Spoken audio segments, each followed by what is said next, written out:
friends. Welcome to another episode of the Win Rate Podcast. Joined again by another all-star cast of contributors and panelists here today.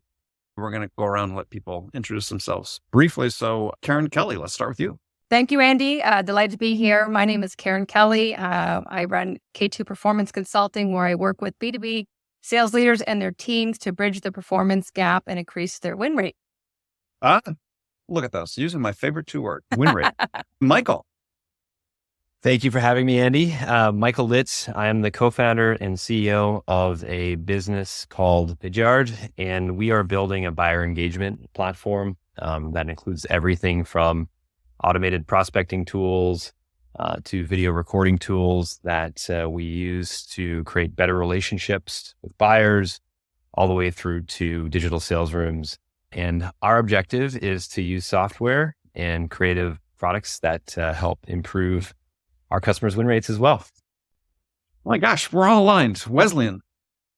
My name is Wesleyan Whitaker. I am the founder and chief transformation officer of Transform Sales, and we focus on behavior-based sales training and development for frontline sales managers and their team. And I always remember from our previous conversation, you talked about you're a reformed chemist, I think you said, right? Yes. Recovering chemist. Recovering chemist. So do you have to go to treatment for that, or is that just something you do cold? You do. You have to learn how to not vomit product knowledge on people and learn how to listen. So yeah, I had to go through a lot of treatment to become a recovering chemist. Okay, well, good. Well, welcome everybody. And I want to start this conversation with, it's fairly topical because there's been just in the last, well, it's sort of constant drumbeat, but there's been a number of things published in the last week about sellers and quota attainment. And gosh, we hear all the data or see all the data, I think it's not fewer than 40% of sales reps hitting quota. I don't know, is quota relevant anymore? If you have a target that so few people are hitting, and we're going to dig into this, but I just start the first question. Is quota even relevant as a measure of performance anymore? Well, I think when you look at, I think it still is relevant, yes. But I think when you look at anything, it's the result, that's the end goal. And I think what's missing is the process, from the Canadian term. The process is the journey to get there, the activities. And I think when we're only looking at the quota, and yeah, not many companies are hitting it, and then they're tacking on 20% for the next year, so they're making it impossible. But I think it's like, let's look at the activities and the behaviors that go into this and really start isolating them and looking at where can we improve them. They will ultimately get us to that. So it's keeping an eye on the quota, but backing it up and saying, what are the elements that go into that we can control versus just this daunting number that we're hanging over people's head. And it's even when you look at people interviewing for new sales jobs and they're saying, well, you have the opportunity to make this amount of money. And you're thinking, no, I don't, because there's so few people making it. So I think it's lost its trueness. That's my thoughts. I mean, Michael, go ahead, Wesleyan. Sorry. Go ahead. Yeah. So I think quota is still a thing. I think it's the way that we come up with the quota that is the problem. All of the executives sit up in their ivory towers and they say, okay, these are the goals for the year. They flow it down and they say, hey, frontline managers, this is the number that your team has to hit. And then they flow it down to their people. And again, they're not necessarily looking at who has achieved what. Yeah. As one of the executives that Wesleyan referred to, how is this, from your perspective as CEO, is this an issue? Even because that's one of the things that I think about is this problem has gone on for so long. And it certainly has become worse over the last 10, 15 years. And I sort of think, well, anything that going to change substantially. And from that perspective, has to change to start at the top. So as a CEO, is this an issue that you're even concerned about? Yeah, absolutely. I think I'm a huge fan of Tom Tungus, who I think did a very interesting analysis about what will happen with quotas in 2024 and beyond in the context of software growth and how businesses ultimately compute that. On one hand, quotas come from this ultimate yardstick, which correlates to the way a business is measured. When I go sit in front of my board or sit in front of future investors or am measured as a CEO, it comes down to the growth rate and the performance of the business, which is a function of quota attainment. Now, the reality is, if quota attainment in a business is really poor, It's a function of the demand of the broader market. And the reality is you might just be carrying too many sales reps. I think something that a lot of organizations have seen right now since the SaaS curve started, which was in late 21 going into 22, we're 2 years into this decline for at least software and tech companies, is that pipeline numbers remained high, but the conversion rates started to drop. And so businesses wanted to purchase and wanted to be productive, but the final decision maker, the CFO at the end of that chain of command, ultimately wasn't approving that budget. The business didn't have it anymore. And so that's when the quota attainment started to slow down. And that's when businesses started to kind of create spiffs and juice the opportunity or bring quotas down to maintain reps. We've seen huge volumes of layoffs in this sector, and we've felt it as a business that provides products to sales professionals to better build relationships with their buyers. And so I think the reality is to get the sales reps hitting quota, you probably need less sales reps as a function of the pipeline you're generating. And the benchmark for the quality of pipeline you're generating has fundamentally changed through this period. Will it last forever? I don't think so. Jobs numbers came out today. I just saw a headline that Maersk was laying off 10,000 people. And I always think of Maersk as a massive yardstick for a measurement of the global economy in terms of shipping and receiving. So it's starting to feel like we're bumping along the bottom. But until there's a pullback in rates, I don't think businesses are going to be seeking growth. And so as a CEO, and what I would tell other CEOs in my portfolio of companies is let's make sure we're right sizing the size of the team for the opportunity that exists. And again, back in the pandemic, a lot of businesses ultimately just overhired because money was free and available and everyone was chasing growth and being rewarded for it.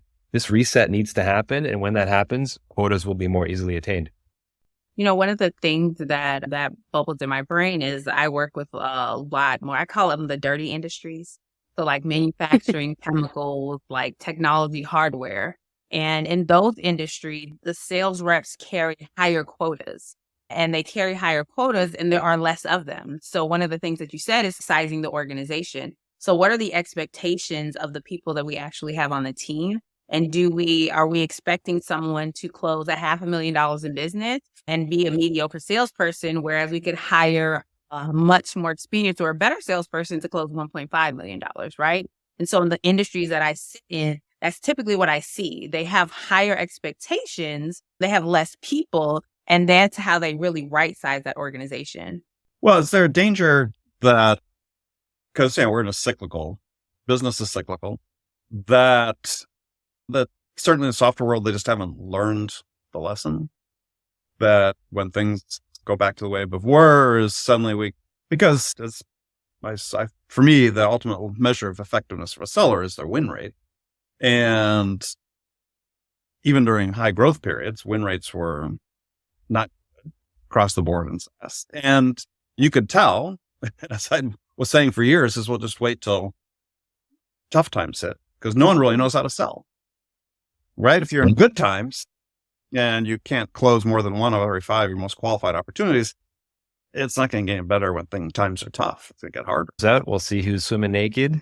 And I think the reality is a lot of these businesses were formed after the Great Recession. Mine certainly was. And so we've been operating in an economy that's largely been up and to the right. So we haven't experienced the crunch and the pain. And in a growth economy that's investing in growth, there's always opportunity for companies to recycle and reinvest in growth. So I think there was a lot of bad habits formulated through that process, and a lot of mediocre sales processes were effective in the context of experimentation and growth. But the first thing that gets cut in difficult economic times is experimentation and growth. So the cream truly rises to the top. And I think that's what a lot of organizations are ultimately dealing with now. Yeah. And you had raised a point earlier, which I wanted to explore a little bit with everyone. It's sort of one you said and one I'll add on is this idea is that, hey, when we get to the ultimate decision maker, things are falling apart. But what that's saying, though, is that we really aren't very good at making the case for our product, right? Because if there's a business case to be made for the product that generates a payback that meets the company's hurdle rates, if times are bad, they're going to improve it. So it seems like that's the one of the major gaps that exist in selling is these days, and certainly in the software world, but I think in general in B2B, is people just don't know how to make the case for the product, right? And I wouldn't say the product, they don't know how to make the case for making a change. Yeah. So I look at decision making as sort of a two-step process with companies. Is before they decide, hey, we're going to buy something from Vidyard, they first have to decide we're going to make a change in the way we're doing things. And we're going to make that change with Vidyard.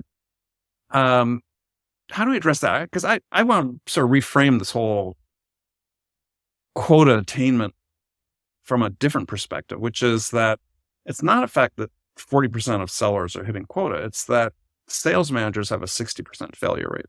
And because they hire the sellers, they train them, they coach them, they onboard them, they're responsible for them. That's the raw product they brought into it. Isn't really the focus, should be more on sales managers in this whole thing. That's my sweet spot.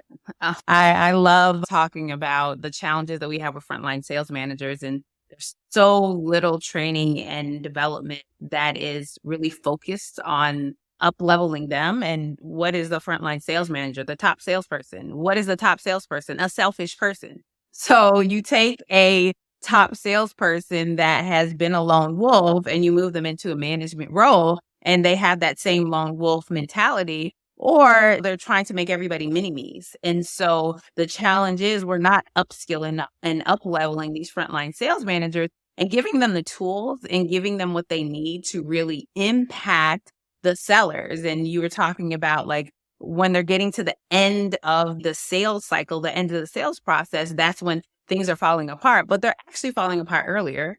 Because if we have a proven and repeatable sales process and we look at conversion rates from entry point at each stage, and we see, no, you're actually not converting these first meetings to proposals. That's the problem. Let's focus here. And again, not teaching our frontline sales managers to look at these things and to coach the sellers up on their actual areas of deficiency is really one of the biggest gaps that we have in the marketplace. Well, I think you have to look at, and I totally agree, but the sales manager, again, they're not coming at it from the training. They're coming at it usually, as you said, Wesley, in the top sales rep.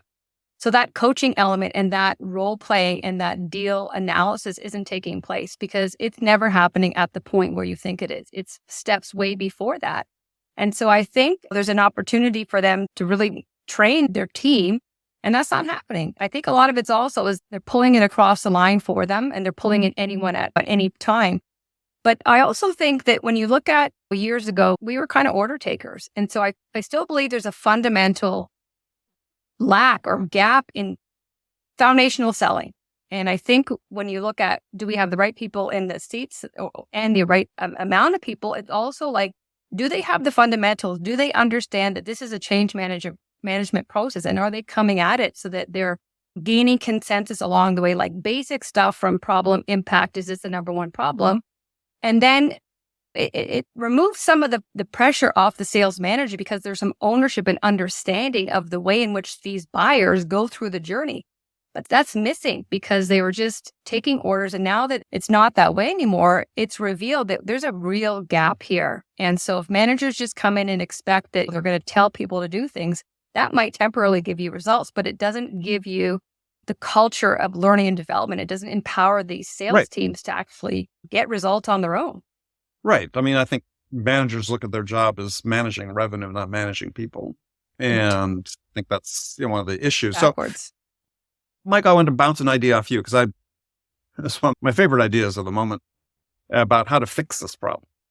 You're an operator, so you can tell me whether it's completely out to lunch or not. Is I think that if we wanted to begin to address this problem, quota attainment, assuming that we assume that we agree this is a problem, is my suggestion is we change the way we compensate managers up and down the management chain.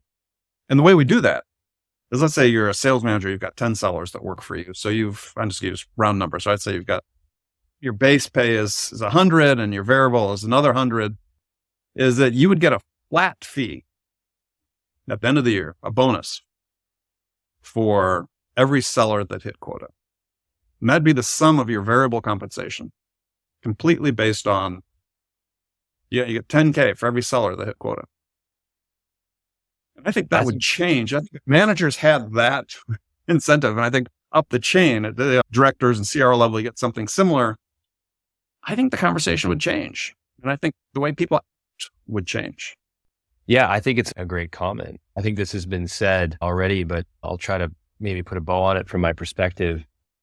The first thing that happens when businesses struggle to meet their targets is they look at all the metrics that provision or relate to those targets. So outbound calls, high impact meetings. And these are all factors of what worked in the previous 10-year period when sales could be very single threaded. Karen used the term order takers. Now we're in a world where there's multiple champions involved. It's a very complicated sale. The term we often use is find more friends, and reps haven't really been trained to do that because they haven't had to do that. So what happens is an organization says, do more calls, do more outbound, book more meetings, do all these, just do more of everything.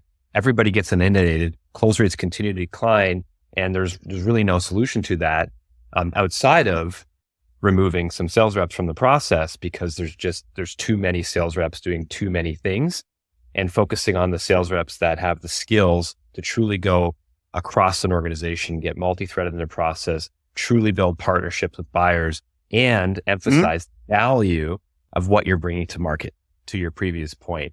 And that value piece comes down to ROI, it comes down to impact, and that requires data, that requires customer testimonial, that requires a rich subset of information that's believable and truly translatable to the environment in which you're trying to insert your product or service. So all that said, I think your idea is really interesting. But if I was to go to my sales manager or VP sales or COO and say, hey, I'm going to compensate you on the percentage of your AEs that are hitting quota, the first thing they would do is just eliminate all the AEs who aren't hitting quota, which doesn't necessarily solve the problem of educating and helping those individuals go and hit quota. And the reason I say that, and it's a little bit facetious, is I find in sales, specifically in sales leadership, the compensation package that gets put in front of a rep really defines the work they do. And so over time, you get these compensation packages that get more and more complicated because of these artifacts or these ideas that ultimately get implemented to try to improve an outcome. So obviously the easy answer there is you have a number of sales reps. You cannot reduce that number. The percentage of that core number of sales reps that ultimately hits quota is how you get compensated. So there's a way around that. What you probably but there's have an interesting, to the point you mentioned before about them getting rid of the people. So I'm saying is, look, you're going to get, let's say you had 10 sellers and your variable is 100, you're going to get 10K per person. So if you fire 5 of them, you're eliminating 50K worth of your compensation. So it's like, that doesn't solve the problem for them, because they still have to hire and onboard new people. They're going to perform at a higher level. And that's why I think this is a way to address the problem, whether this is the exact framework or not, because let's put the onus on where it really sits, which who's bringing these people into the organization. I think we need to stop, I'll just say the equivalent of body shaming, quota shaming sellers, because they're not really responsible for the situation. It's really management. And if anything, it will make them more intentional in the hiring process, because if someone's answer was, I'm going to get rid of these people, that's a red flag in that, well, you had the wrong people the whole time and you weren't willing to do anything about it. So I think once there's an accountability, or they see there's a link there and they're impacted either negatively or positively, they're going to be way more intentional, strategic with who am I bringing on board? Am I bringing a mix of I don't like the words, the hunters and the farmers, but like, do you have a mix, and are you really intentional? And are you doing what you're supposed to do? Are you improving the performance of your team? Because that's when you hold the mirror up and you're like, if you're not, you need to be doing something differently. So the organization, for me, sure, we can make an argument about why it's not important to have more people hit quota if you're hitting your revenue number. But I think even though I worked in 9+ startups, you still have to build a company, not an exit. Right. And so if you're just worried about the exit, you don't really care. But if you're trying to build a company that's sustainable or long-term, then you need to build your bench of talent. And you want to have as many people contributing to success as possible. And if you begin to do that, then you'll start addressing issues like churn and so on. So I don't know. I just think like we're not thinking innovatively enough within sales about how we begin to address this issue and certainly continue to do what we're doing. We've seen the numbers since I've been tracking the last 12 years, CSO Insights reports, and then other people subsequent to that, 2010, I think it was like 55% of sellers were hitting quota. Now we're down to 40. The trend hasn't been in the right direction. It's like, why are we continuing to do this? Let's do something different. So let's try something. Like to your point, Michael's point earlier, let's experiment. Yeah. Now it's interesting. We're in this beautiful moment where, because selling is hard, we're in this moment where selling is hard, but there's also a slew of new technologies, thanks to generative AI, that can make aspects of selling much easier, which give humans leverage over their time to do things like build high quality relationships, find more friends in accounts, build more relationships with those other friends across accounts. And the way I think about that is contact research. That's a huge amount of effort that people spend a lot of time doing on LinkedIn. That's now available via generative AI. The type of emails that you're writing to potential new customers, using generative AI to retrofit your solution to a problem they have based off of a public earnings report. This is something that would have taken 3 or 4 hours, and AI can now do in 2 or 3 minutes. There's this critical inflection point where we can start using technology to enrich the capabilities of our individual sellers so that they have more time to be human. And I think that's something that I see a lot of organizations starting to really think through in this moment, to really create efficiencies and potentially do more with less sellers, which ultimately impacts quota attainment as well. I'm curious if anybody has any other thoughts about this technology moment and what exists in the sales landscape. Well, I think, I saw a demo of something this morning, that a newer tool that's going to be coming that's integrating a lot of AI functionality into it. As a seller looking to approach an account and develop relationships with an account, something I would love to have had back in the day, because it just gives you more data points, right? I think that for me, the value of this, and this is, unfortunately, I think the way many companies want to use the technology to say, hey, we want to substitute what we're learning for AI for the judgment of the seller, right? And there's some companies very explicit about that. Hey, you don't have to rely on the judgment of the salesperson anymore. We're going to tell you what to do. Whereas I think the real power of it becomes is, how do we help, to your point you made before, Michael, how do we help the seller give them more time to be more human and build more authentic relationships across the organization, learn how to really help people in their jobs, which is to make progress toward making a decision. And there's one factor here I'll just maybe really quickly touch on, because I think it helps the conversation, is like, in that period of time you've been tracking quota attainment across sellers, the amount of stuff they have to do in their role that isn't selling has increased dramatically. So filling in documentation, recording information in Salesforce, for instance, it's like the majority of their time is spent doing stuff that isn't hanging out, spending time building relationships with clients. And so it's no wonder quota attainment has declined, because businesses are just trying to get them to do more busy work inside of the business versus outside of it. Yeah, but there's a counterpoint to that, which is that I know there's a study that came out in the last year. I forget, one of the analyst firms saying, 35% of their time reps actually spend selling, roughly a third, to say how long I've been in this business, but probably longer than most everybody's been alive. That number existed 40, 50 years ago. Same percentage of time sellers are spent selling. So the question is, what are sellers doing with the rest of the time? Because we know, for to your point about CRM, is, you can use tools like Scratchpad and a bunch of others to automatically update Salesforce for you. There are tools out there doing things. I think the more relevant measure is how productive are sellers in the time that they're actually spending with buyers. And I think we're not measuring that. And harken back to the system I used to manage sales teams 30 plus years ago, and moving forward from that, is initially 30 plus years ago, is we measured how much dollars of revenue sellers generate per hour of actual selling time. So we knew exactly how productive sellers were. So I could have 2 salespeople, one Joe and John took X number of selling hours, which could include selling hours, sales engineering hours, management hours, and so on, to get $1 million in revenue. And Joe took 50% of that. So then you had some real information to say, okay, well, what's the difference between the two? What's one doing that the other isn't? And what it required was, and this was sort of an artifact, I was working for a company at the time that was initially a defense company, is we all had to keep time cards. So, yeah, I joined the company. I was like, oh, in case I was charging overhead as a commercial person.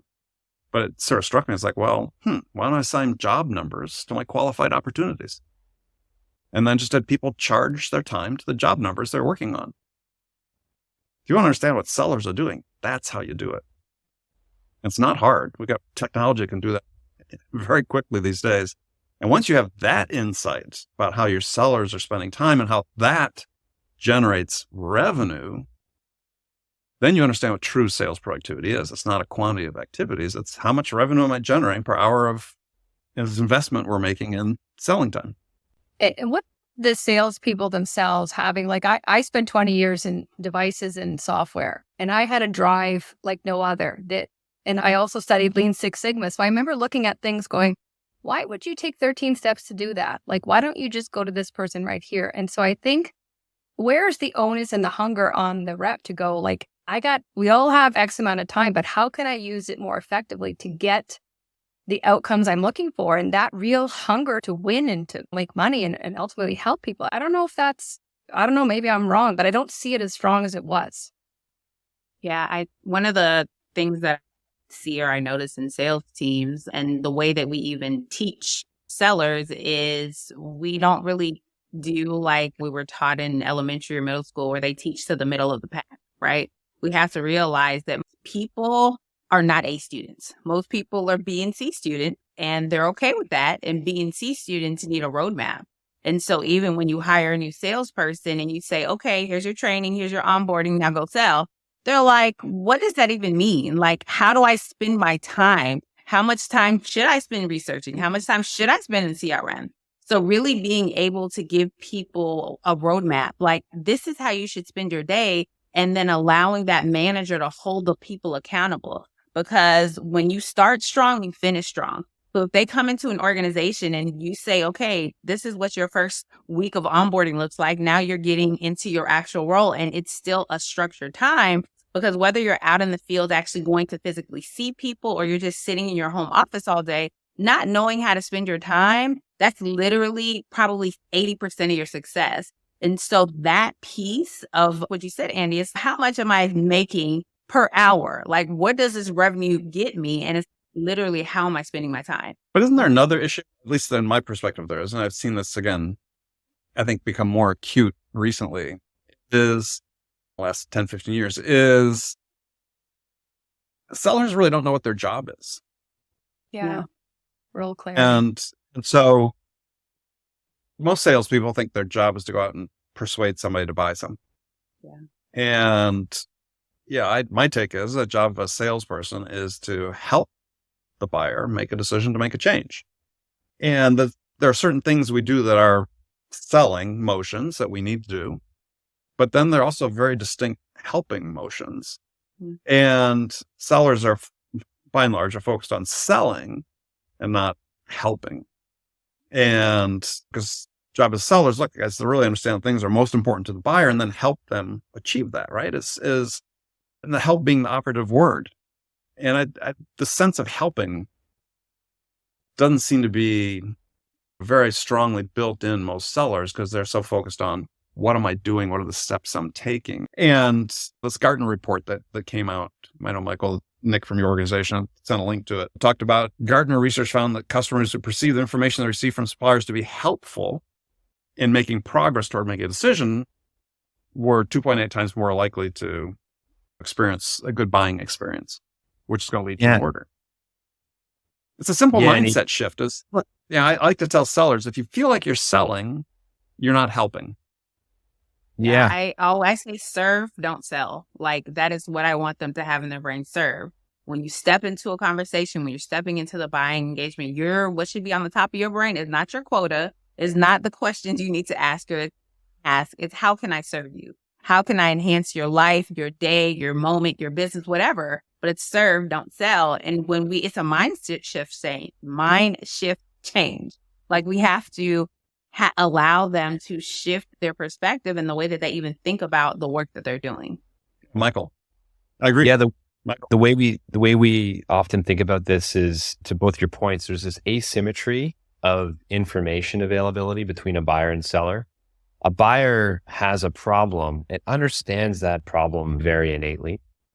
And a seller has a solution to that problem and understands that solution very innately. And these two kind of bar charts overlap.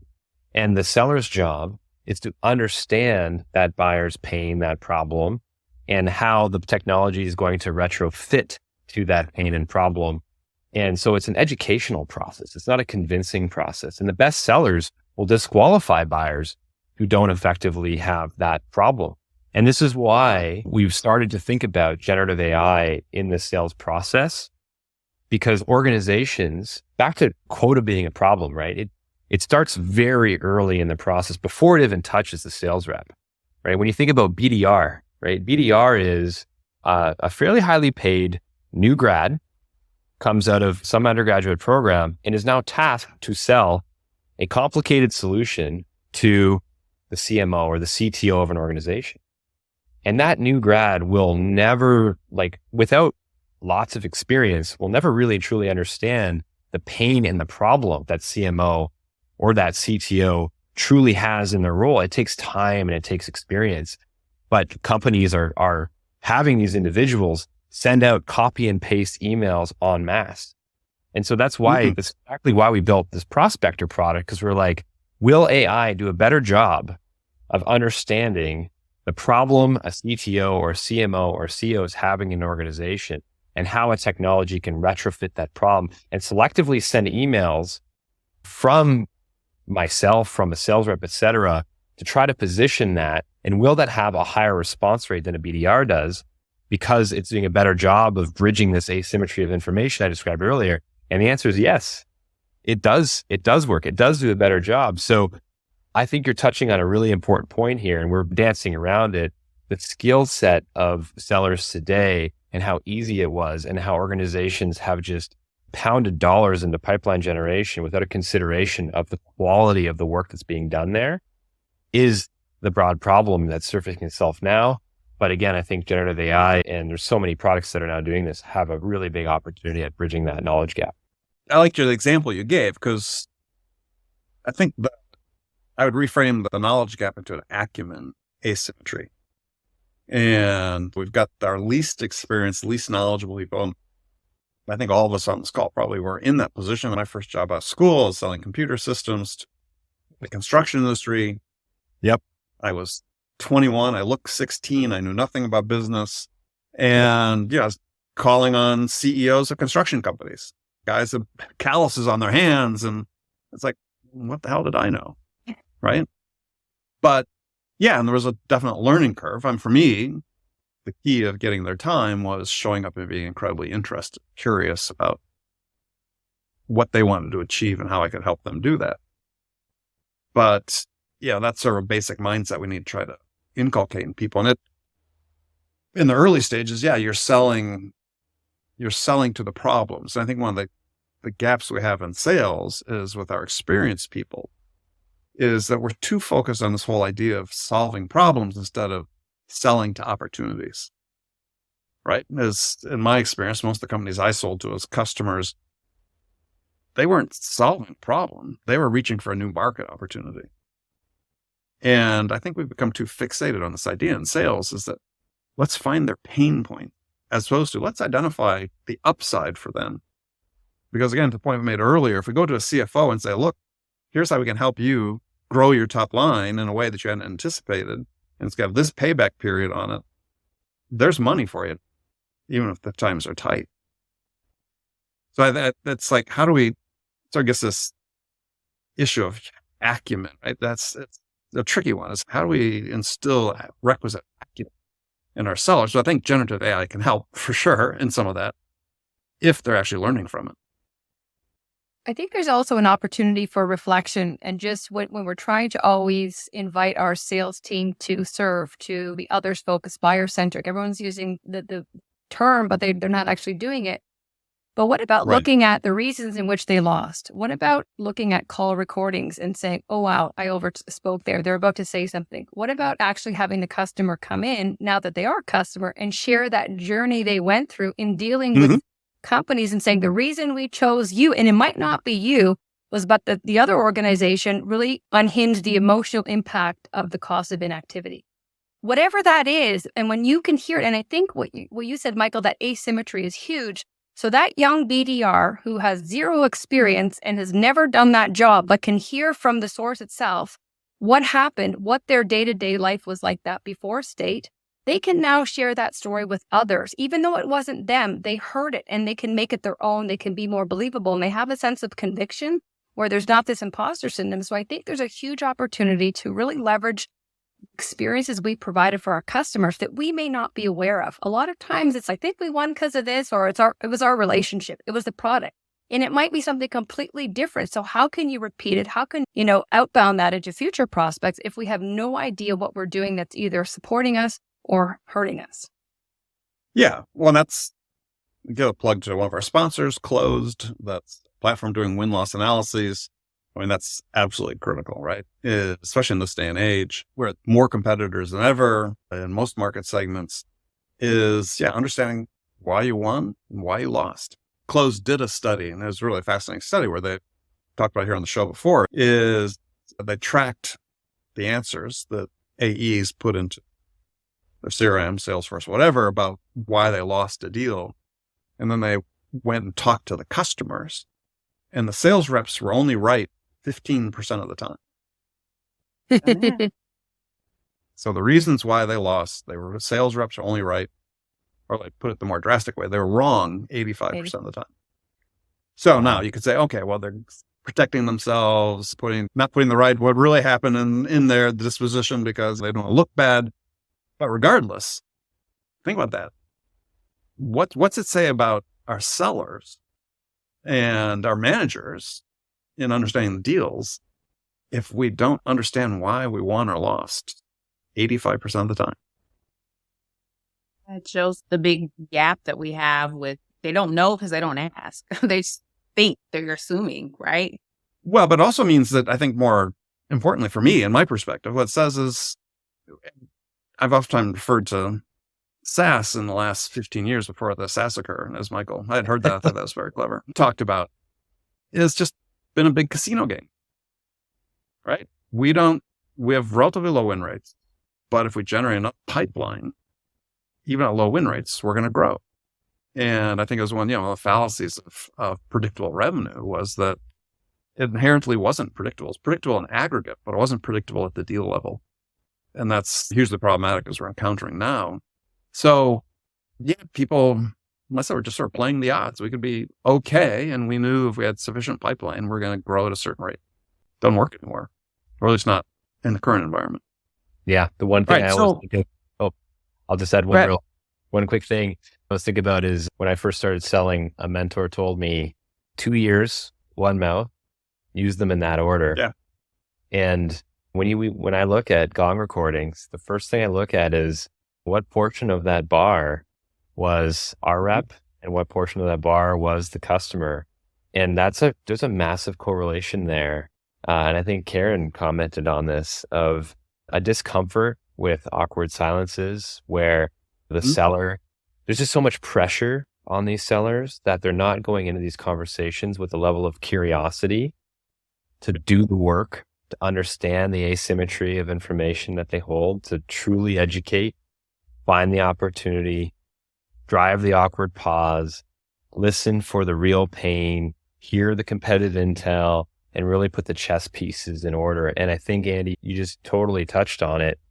The grind that became the sales motion, at least in the SaaS industry, disincentivized sellers from doing that work. And we're in an era now where it has to change. And I think buyers are going to benefit from this because they're going to have more sincere, more valuable conversations with people that are doing the work, are listening, and hopefully have the best intentions for that buyer as well, versus getting the paycheck and getting the deal done. And one of the solutions, we sort of danced around earlier in the conversation to that is, from my perspective, is less pipeline. If your win rates are 20%, you can't complain that you don't have enough opportunities. You've got more than enough opportunities. The problem is in pipeline. Now, it may not be the right pipeline, but you're not going to know if it's the right pipeline until you get your win rates up high enough. How do we fix that? Because it's, and I just made a question to you, Michael. I don't know what you guys are doing in this regard at Vidyard, but yeah, I see this company after company, and we're still seeing discussions online and LinkedIn as people fretting about pipeline. Look at last companies I'm working with on win rates. Like, yeah, the issue is not sufficient pipeline. The issue is execution. Yeah. And if your win rates are 20%, 30%, I would argue it's not even clear you have product market fit. Yeah. Or your qualification criteria on pipeline is just totally wrong. Yeah. Oh, absolutely. Right. I think one of the things that I've seen is working with, I'm interested in everybody's opinion on this, is for me, in my career, I always made a deliberate choice. This is how I was taught, is you choose who you're going to sell to. Right? There has to be a reason why you're going to invest your time and attention and energy with an opportunity. But in conversations I have with sellers, these days, they certainly haven't felt like they really have a choice. That if there's an opportunity presented, if there's a lead, they're sort of expected they're going to follow up. They're going to try to sell to it. And hard for them to make that choice. Yeah, the pressure is coming from above, right? It comes from their managers, and their managers are getting pressure. And so they're disincentivized to disqualify a lead early on, right? They are more incentivized to just go down the path and keep pushing, even if they're not pushing the right way, because it's a numbers game. And that's what everybody has been taught. The more activity you have, the more calls, the more meetings, the better it's going to be. But it's more about the quality than the quantity. So if we start having better meetings and better qualification and better on the front end of the process, that informs how our win rate increases or decreases. Yeah. I mean, I've had many top performers on this show and previous show were asked the question, and yeah, they were at 60, 70% win rates and carried 1.5 coverage on pipeline. Yeah. Now, not everybody can necessarily perform at that rate, but that's certainly what you're aspiring to. I would think. That's when I was running startup sales teams, we focused on, how do we learn how to really sell what we have, right? Yeah. And let's double revenue with the existing team. If we can do that, then we'll have proven to ourselves we really know that we're solving a problem or creating an opportunity for buyers that really fits a need. And if we do that, then we can scale that. Mm-hmm. Instead of, as most SaaS companies did, is we don't really know what we're doing, but let's go scale that team anyway. Well, with that, we're sort of almost out of time here. Any final comments from anybody before we wrap up? One thing I'm just going to say, just what we were talking about there, is back to the sales manager, is when you're looking at these reps and what they're doing and the calls and the awkward silences, I think the managers are always hitting the more button, but they're not showing them the how. And so a lot of times they truly don't know what good looks like. So I don't get mad at the reps. I get mad at the one and two above them that are not setting them up for success, because if they've never done it or they don't know how to embrace the pause, like what are the silos, what can I be doing? So I think we have to give them a paint by numbers. Otherwise, we're going to be in this perpetual cycle of the number coming down through and us just hitting them with the more button. And they're just going, but how? And we're never really going to get out of that. And even like how to effectively disqualify earlier on. And even if they're not doing it, the coaching, why are you hanging on to this? Where's the scarcity coming from? And really getting to the root per each individual as to what's happening. And then fundamentally, we can start building a culture that is based on a continuum of learning versus just selling and pitching. Well, it raises an interesting question we talked about. Is one that I think about a lot, but again, I think is missing from most sales managers, this idea of building confidence in sellers, right? Is as human beings, how do you build confidence in doing something as well? You achieve success at it. And yet, I would argue that a large part of our churn among sellers due to the fact that they lack confidence in the situation they're in and lack confidence that the manager can help them gain that confidence. Right? It's this simple thing is, I remember reading a few years ago about this program that the Chicago public schools, who have had a high dropout rate problem in high schools, what they did is they created this program called Student on Target, or Freshman on Target, excuse me. And basically, with their new students, they refused to let them fail. They gave them additional assistance to ensure the freshmen experienced academic success. And by doing that, they've drastically reduced the dropout rate among the high school students in this very difficult education environment. It seems like we should do something similar with sellers, right? Let's have tiered quota systems. Let's be more individualized and personalized in the targets we set so that once people experience success, what do they want to keep on doing? They want to keep on experiencing it. And I think if you can build that sense of confidence within an organization and your sales team, you reduce turnover, get greater productivity and performance out of people, and the company benefits. But we're not really focusing on just sort of, in my mind, the basic sort of human aspect of how do we build a confident seller. Actually, recently got a call from my youngest son, the assistant principal. And he told me that he was referred to the office for a positive behavior. And so he and his teacher gave him accolades and said that she saw him doing XYZ. And I think that is a key component that is missing within our organizations. If somebody's doing bad, they know they're doing bad. But when somebody has a good call, how often do we say, you did this really well, keep doing that, and continue to build on the things that they were doing positively. And so they do more of it. And if we reinforce the positive behaviors that we want to drive within the organization, that's how we build those confident sellers. That's how we get them to be like, I can do this. Okay, I did it right one time.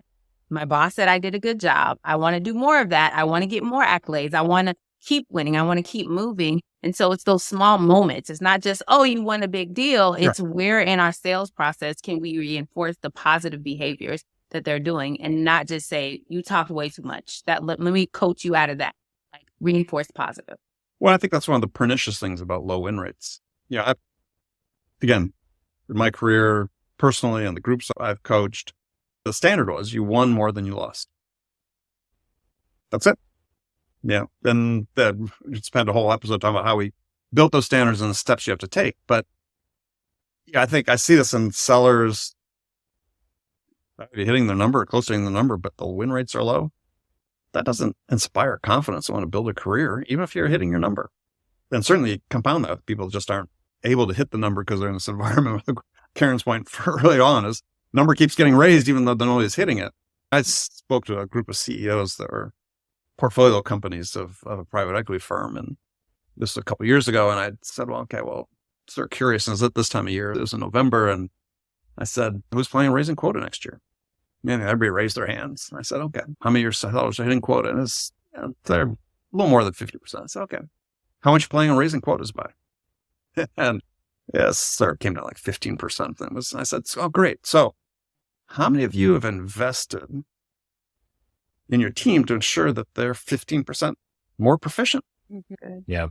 And the answer was nobody. Yeah. In the quotas. You understand the imperative to do it, but why you want to continue to grow, but you have to you have to build the building and the structure and the foundation in order to support it. And yeah, and that group of companies, they all sort of looked at each other. It's like, oh, well, I guess that doesn't make a lot of sense, does it? Yeah, let's do So we're going to do it anyway. Something I'm reflecting on as part of this conversation, and thank you all for the amazing contributions, is we're in a bear market. And I feel like fortunes are built in bear markets and harvested in bull markets. And so there's such an amazing opportunity now to focus on the skill building in a bear market that's going to pay huge dividends in the bull market. And the other factor here is, I keep talking about generative AI. I'm obviously very excited about it, but to do whatever you can as an organization to offload the work your reps are doing that is like repeatable and something that AI would do, to give them the time and bandwidth to learn these skills, build better relationships. That's exactly, like, really quick story here. When we built Vidyard, my job was as the very first sales rep.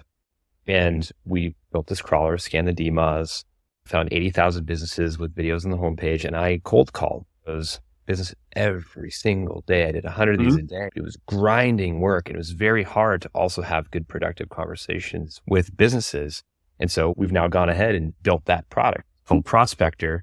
And so all of our AEs are able to now do their outbound prospecting while they're going through call reviews and executive call reviews and preparing for the meetings that are ultimately getting booked for them, because this tool is doing a better job. Implementing, you mentioned Scratchpad, note takers, do whatever you can to put technology into the business to give those reps time to build those fortunes in bear markets. And don't let anybody fail because you're putting the resources behind them. That's what I'm taking away from this. So thank you. Yeah. I love it. No, I love it. Well, we're going to end there. That was a great way to sum it up. Thanks, Michael. So I would ask everybody, I normally do, I don't know why I continue to do this, ask people how to get in touch with you. If they want to, and I presume it's LinkedIn for everybody, right?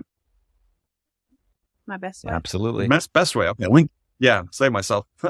Save you that for having to answer that question. And yeah, appreciate everybody contribution on the show today, and look forward to doing it again.